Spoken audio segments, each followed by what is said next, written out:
चलो देखते हैं। अब आगे देखो कि अपन ने पढ़े थे मूल अधिकार। 2 दिन की क्लासें अपन ने ले ली हैं पहले, कि भारतीय संविधान में उल्लेखित मौलिक अधिकारों के कुछ अधिकार, यानी मौलिक अधिकार टोटल कितने हैं वर्तमान में? 6 है। सबसे पहला है कौन सा अधिकार? समानता का अधिकार। कानून की नज़र में सभी लोग समान हैं।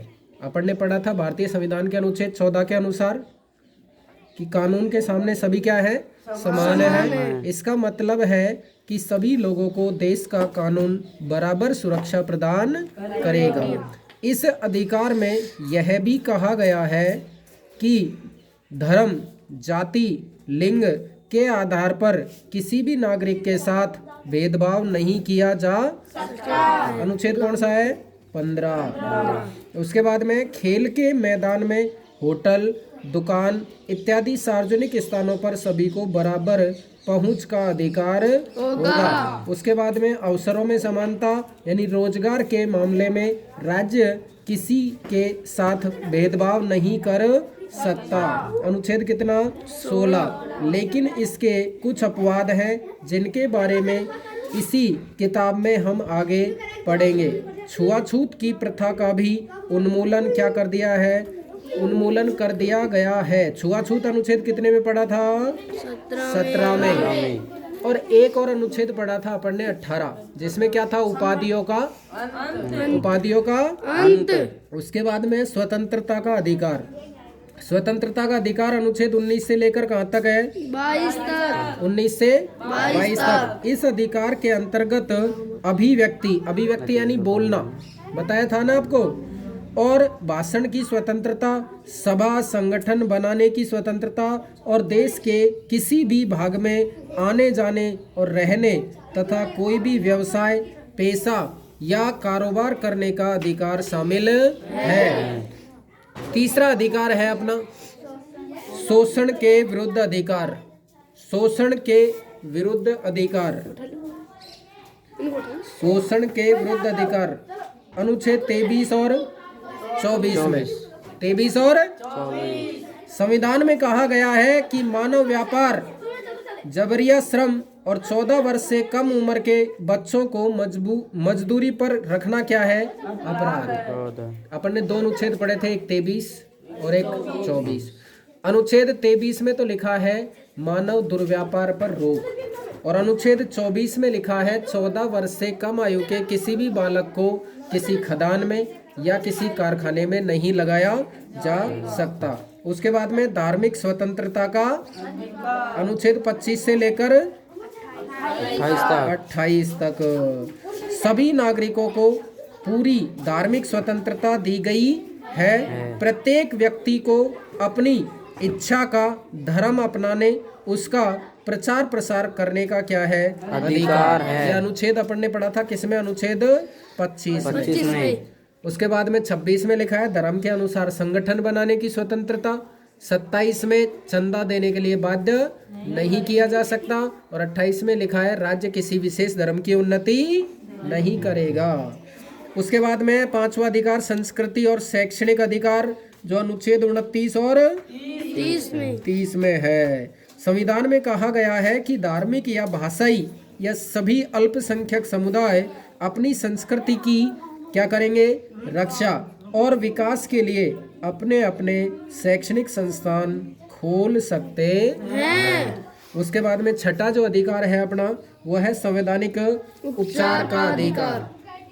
यदि किसी नागरिक को लगता है, क्या लगता है, कि राज्य द्वारा उसके किसी मौलिक अधिकार का क्या हुआ है? उल्लंघन हुआ है, उसके मौलिक अधिकार का यदि हनन हुआ है, तो इस अधिकार का सहारा लेकर वह अदालत में जा सकता है। जिसके तहत अपन ने पढ़ा था अनुच्छेद 32 के तहत, तो वो जाता है सुप्रीम कोर्ट में, और अनुच्छेद 226 के तहत वो कहाँ जा सकता है? High court. इसके लिए सुप्रीम कोर्ट और हाई कोर्ट रिट दायर करते हैं। फिर देखो ऊपर मौलिक अधिकार क्या होता है? मौलिक अधिकार वो बताया है कि मौलिक अधिकारों वाला खंड भारतीय संविधान की क्या कहलाता है? अंतरात्मा। भारतीय संविधान की अंतरात्मा कहलाता है। अपन ने पढ़ा था कि मौलिक अधिकारों के संवैधानिक उपचारों का जो अधिकार है उसको तो भारतीय संविधान की आत्मा किसने कहा था? डॉक्टर भीमराव अम्बेडकर ने। लेकिन यहाँ पर क्या कहा है कि जो मौलिक अधिकारों वाला भाग है ना, भाग 3, उसको भारतीय संविधान की क्या कहा जाता है? अंतरात्मा कहा जाता है। बहुत अच्छा प्रश्न बनेगा ये। भारतीय संविधान की अंतरात्मा किसे कहते हैं? मौलिक अधिकारों को। मौलिक अधिकारों को। फिर है औपनिवेशिक शासन ने राष्ट्रवादियों के दिमाग में, औपनिवेशिक शासन का मतलब हम दूसरे के अधीन थे पहले, जब परतंत्र थे तो ब्रिटेन के औपनिवेश में थे या नहीं थे? तो दिमाग में राज्य के प्रति संदेह का भाव पैदा कर दिया था। इसलिए राष्ट्रवादी चाहते थे कि स्वतंत्र भारत में राज्य की सत्ता के दुरुपयोग से बचने के लिए कुछ लिखित अधिकार होने चाहिए। लिहाजा मौलिक अधिकार देश के सभी नागरिकों को राज्य की सत्ता के मनमाने और निरंकुश इस्तेमाल से क्या करते हैं? बचाते हैं। निरंकुश का मतलब होता है कि जिस पर कोई किसी प्रकार की रोक न लगा सके, अंकुश न लगा सके। वैसे अंकुश क्या होता है? हाथी को हाँकने का जो भाला होता है उसको क्या कहते हैं? अंकुश। इस तरह संविधान राज्य और अन्य व्यक्तियों के समक्ष व्यक्तियों के अधिकारों की क्या करता है? रक्षा करता है। विभिन्न अल्पसंख्यक समुदाय भी चाहते थे, क्या चाहते थे? कि संविधान में ऐसे अधिकारों को शामिल किया जाए जो उनके समूह की रक्षा कर सके। फलस्वरूप बहुसंख्यक यानी मैंने कहा था कि हमारे देश में कुछ समुदाय तो संख्या में ज्यादा है और कुछ समुदाय संख्या में कम है। हिंदू तो संख्या में क्या है? ज्यादा। और जैसे मुस्लिम है, सिख है, ईसाई है, ये संख्या में क्या है? कम।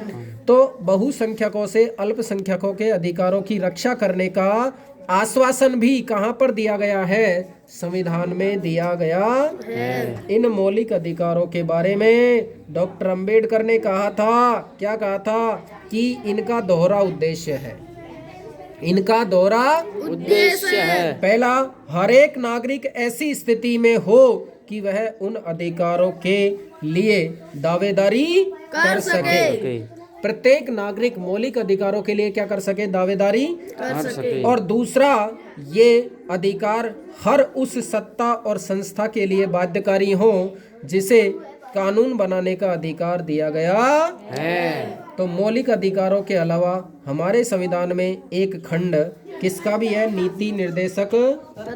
ये जो नीति निर्देशक तत्व हैं वो भाग 4 में है। कितने में? भाग 4 में। संविधान सभा के सदस्यों ने यह खंड इसलिए जोड़ा था ताकि और ज्यादा सामाजिक व आर्थिक सुधार लाया जा सके। वे चाहते थे कि स्वतंत्र भारत यानी स्वतंत्र भारतीय राज्य जनता की गरीबी दूर करने वाले कानून और नीतियां बनाते हुए इन सिद्धांतों के मार्गदर्शन के रूप में हमेशा अपने सामने रखे। तो भाग 4 में क्या है? नीति निर्देशक तत्व। ये जो नीति निर्देशक तत्व है वो भारतीय संविधान के अनुच्छेद 36 से लेकर कहाँ तक है? 51। कहाँ तक है? 51 तक। आगे देखिएगा कि निम्नलिखित परिस्थितियों में कौन से मौलिक अधिकारों का उल्लंघन हो रहा है? कहाँ पर हो रहा है? अपन को ये परिस्थितियां दे रखी है, उनमें देखना है। यदि 13 साल का एक बच्चा कालीन के कारखाने में मजदूरी करता है तो बताओ मौलिक अधिकार का उल्लंघन है या नहीं है? क्यों है? क्योंकि इसमें कितनी आयु दे रखी है? 14 वर्ष से कम। तो 14 वर्ष से कम ही है, ये 13 वर्ष, इसलिए ये मौलिक अधिकार का उल्लंघन है। फिर यदि किसी राज्य का कोई नेता दूसरे राज्य के लोगों को अपने राज्य में काम करने से रोकता है तो ये भी मौलिक अधिकार का क्या है? उल्लंघन। आपको सब जगह मजदूरी करने का, रोजगार प्राप्त करने का अधिकार है। यदि किसी जन समूह को राजस्थान में तेलुगु माध्यम का स्कूल खोलने की अनुमति नहीं दी जाती है, हाँ, इसमें मौलिक अधिकार का उल्लंघन नहीं हो। क्यों? क्योंकि अपने यहाँ पर तेलुगु भाषी लोग हैं नहीं और तेलुगु भाषी लोग नहीं है। हालांकि आज हिंदुस्तान में प्रत्येक राज्य एक दूसरे राज्य की भाषा को सीखने की कोशिश कर रहा है। इसके लिए सरकार कार्यक्रम चलाती है। तो स्कूल तो खोली जा सकती है। यदि सरकार सशस्त्र बलों में कार्यरत किसी अधिकारी को इसलिए पदोन्नति नहीं दे रही है क्योंकि वह अधिकारी महिला है, तो ये तो असमानता हो जाएगी ना लिंग के आधार पर, कि पुरुष को तो पदोन्नति देते हैं और महिला को पदोन्नति नहीं देते। तो ये भी क्या है, उल्लंघन। आई क्या बात समझ में? तो मौलिक अधिकारों को भारतीय संविधान की आत्मा तो किसने कहा था? डॉक्टर भीमराव। मौलिक अधिकारों को संविधान की आत्मा नहीं कहा, मौलिक अधिकारों को संविधान की अंतरात्मा कहा है। जबकि भारतीय संविधान के अनुच्छेद 32 को, जिसमें संवैधानिक उपचारों का अधिकार दिया गया है, उसे संविधान की आत्मा कहा था डॉक्टर भीमराव अम्बेडकर ने। तो मौलिक अधिकार भारतीय संविधान के कौन से भाग में है भाई? 2 में। भाग 3 में। अनुच्छेद कहाँ से कहाँ तक है? 12 से 35 तक। 12 से 35 तक। और भाग 4 नीति निर्देशक तत्व जो कहाँ से कहाँ तक है? 36 से 51 तक। तो मौलिक अधिकार प्रत्येक नागरिक के लिए है। प्रत्येक नागरिक को सरकार के द्वारा मौलिक अधिकार प्रदान किए गए हैं। यदि हमारे मौलिक अधिकारों का उल्लंघन होता है तो भारतीय संविधान के अनुच्छेद 32 के तहत हम सर्वोच्च न्यायालय में, और 226 के तहत हम कहाँ जा सकते हैं? उच्च न्यायालय में। आप अपन ने जो ये वीडियो बनाई है इसको बार बार देख सकते हैं, तो और याद हो जाएंगे कन्फर्म, और हमेशा हमेशा के लिए याद हो जाएंगे, तो आगे तक आपके लिए काम आएंगे। धन्यवाद।